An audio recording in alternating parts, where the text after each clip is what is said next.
c'est pour dire stop aux caricatures et surtout pour dire à quel point la filière image est forte en France.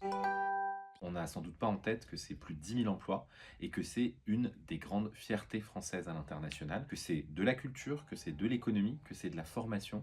Et donc tous ceux qui balayent ça d'un revers de main, ça m'énerve beaucoup. L'animation, c'est effectivement le jeu vidéo, mais c'est aussi les images de synthèse, c'est ce qu'on appelle le dessin animé, c'est le cinéma d'animation pour adultes de manière générale. Et donc c'est énormément de métiers, de la production, de la réalisation, du modeleur de caractère, du motion design, de nouvelles technologies qui se développent. C'est pas seulement une filière culturelle et créative, c'est une filière économique, c'est une filière de production qui est extrêmement puissante et qui est un des fleurons français à l'international. En un mot, la France, c'est le leader mondial de l'animation. Une entrée sur 6 du cinéma français à l'étranger, c'est du film d'animation. La capitale mondiale du film d'animation, c'est Annecy, avec le Festival international du film d'animation qui attire plus de 110 pays dans le monde à Annecy chaque année avec un marché. Pour le dire autrement, Annecy, c'est le 3e festival de cinéma au monde, après Cannes et Berlin. Et c'est bien en France. En termes de production, la France, c'est le top 3 mondial. En termes de réalisation, c'est aussi le top 3 mondial. Et c'est des collaborations qui sont de plus en plus européennes.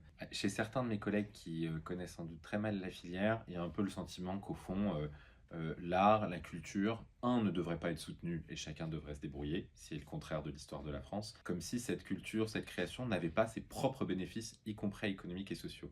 L'animation est dans un moment très difficile au niveau international et européen, avec de la compétition qui est très rude, avec un resserrement des investissements. C'est précisément quand c'est difficile qu'il faut maintenir le soutien et accompagner évidemment nos producteurs, nos réalisateurs et tous les métiers de l'image. Laisser sa place aux artistes, aux créateurs, aux gens qui ne vont pas directement chercher le produit marketing le plus vendable sur une plateforme.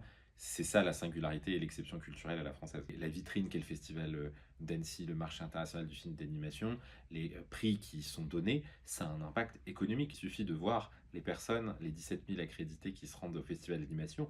Là-dedans, vous avez énormément de personnes qui sont des investisseurs, qui sont des producteurs et qui regardent ce qui s'y passe et qui regardent l'énergie française qui s'en dégage. Le futur du film d'animation dépend vraiment de ce qu'on fait dans les 5 prochaines années. On est à un carrefour. Soit, au fond, on traverse les difficultés qui existent, mais on ne soutient pas assez la filière. On perd sans doute des capacités de production, de réalisation. On ne se met pas à la page des nouvelles technologies. Soit on prend le taureau par les cornes, comme dirait l'autre. On continue, c'est ce que j'ai porté à l'Assemblée, de soutenir l'image, de soutenir le cinéma d'animation.